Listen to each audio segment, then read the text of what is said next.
안녕하세요. 오늘은 지난 시간 예고드린 대로 포스트모더니즘 제2탄 이탈리아 트랜스 아방가르드에 대해 알아보도록 하겠습니다.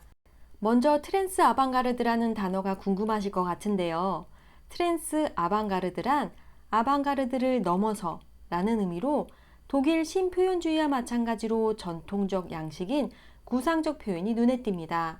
그리고 작품의 내용에서도 전통 회화에서 볼 수 있던 서술적 요소가 다시 그림에 나타납니다. 조금 더 쉽게 표현하자면 구상적 그림이란 그림을 딱 봤을 때 이건 사과를 그렸구나. 이건 말이고만. 이건 여자를 그렸네. 이런 식으로 그림을 보고 이건 뭐다 라고 한눈에 알아볼 수 있게 그린 그림이죠. 반면 비구상적 그림이란 바로 이런 그림입니다. 뭐가 뭔지 모르겠죠. 그런데 여기서 잠깐, 구상은 추상의 반대 개념 아니었어? 라고 생각하시는 분이 많으실 것 같은데요. 사실 엄밀히 말하면 구상과 추상은 반대 개념이 아닙니다. 방금 보신 르네 마그리트의 그림은 분명 구상적 그림이지만 추상이죠. 눈에 보이는 사과라는 이미지에는 탐스럽게 먹음직한 사과라는 의미 외에 다른 의미가 들어가 있으니까요. 그리고 이런 그림을 보고 구상적 추상이라고 부를 수 있습니다.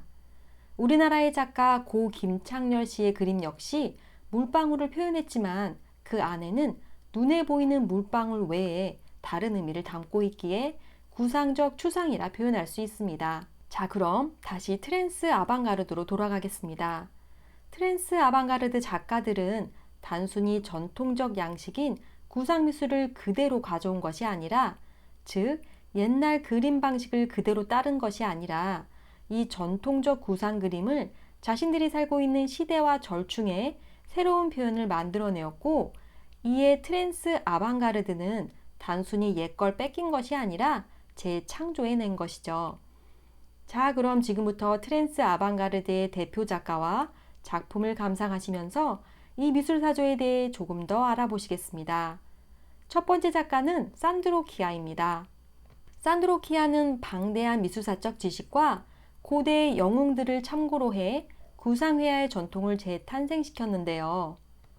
그의 작품 속에 자주 등장하는 거인과 같은 육중한 인물들을 통해 희망과 고통을 지닌 인간을 강조하였고, 이를 풍부한 상상력으로 신비하고 초현실주의적으로 표현하였습니다.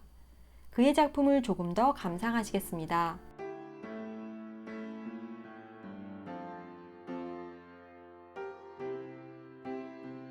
다음 작가는 프란체스코 클레멘테입니다.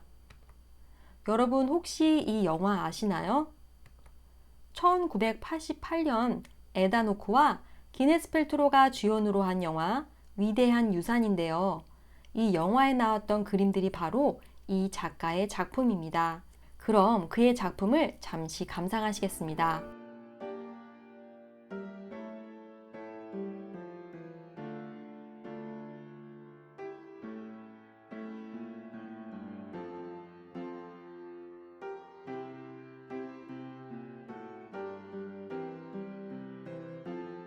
클레멘테는 건축가 출신으로 제대로 된 미술 교육을 받아본 적 없지만 그는 여행을 통해 접한 인도나 동양권 문화로부터 많은 영향을 받았고 이를 자신의 작품에 표현하였습니다.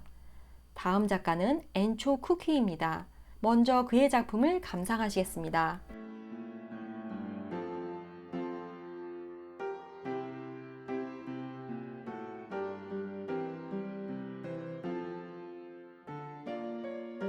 그는 이탈리아 외곽에 위치한 자신의 고향을 배경으로 고대 유물이나 종교적 느낌이 드는 형상을 소재로 이를 강렬한 색채와 강한 움직임으로 표현하였습니다. 지금 보시는 이 작품은 1993년 우리나라 대전 박람회에 출품된 작품으로 철판에 만들어진 부조입니다. 뭔지 모르게 깊은 사유를 하게 하는 작품처럼 느껴지는데요. 그리고 왠지 약간은 투박하면서도 소탈한 느낌이 초기 신라시대의 조각품을 떠올리게 하네요. 자, 다음은 트랜스 아방가르드 마지막 작가 민모 팔라디노와 그의 작품들입니다. 그는 1960년대 말에서 70년대 초까지 미니멀리즘, 개념미술 등의 영향을 받다 1970년대 후반 이후 전통회화로 돌아갑니다. 그는 역사 이전의 신화를 그림에서 재구성하는데요. 해골, 십자가, 가면, 동물, 문양 등 신화적 이야기가 담긴 형상들과 상징적 색채가 결합된 그림을 보여줍니다. 그는 다른 트랜스 아방가르드 작가들과 마찬가지로 1980년 베니스 비엔날레에서 주목받기 시작했고, 이 1980년대를 트랜스 아방가르드의 전성기라 할 수 있습니다. 그의 작품을 조금 더 감상하시겠습니다.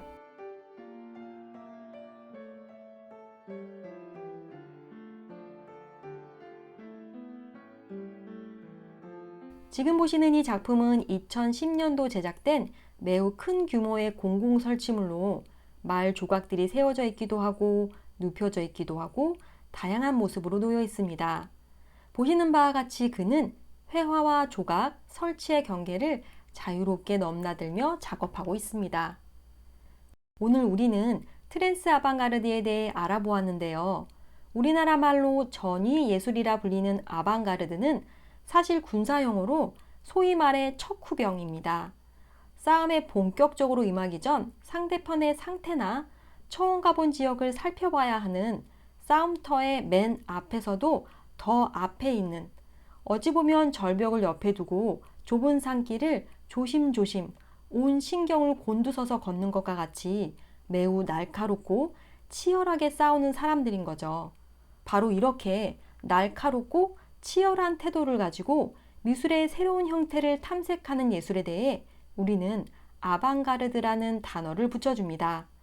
이런 생각을 바탕으로 트랜스 아방가르드를 본다면 비록 눈에 보이는 형태가 전통적 방식인 구상이라 해도 당대 유행하던 미니멀리즘, 개념미술이 보여진 지적 미술에 반항해 정반대의 감정에 호소하는, 어찌 보면 당시로서는 상당히 낯설고 새롭게 여겨지는 예술이었던 거죠. 그럼 다음 주에는 독일 신표현주의, 이탈리아 트랜스 아방가르드와 맥을 같이 하는 미국 뉴 페인팅에 대해 알아보겠습니다. 지금까지 함께 해주셔서 고맙습니다.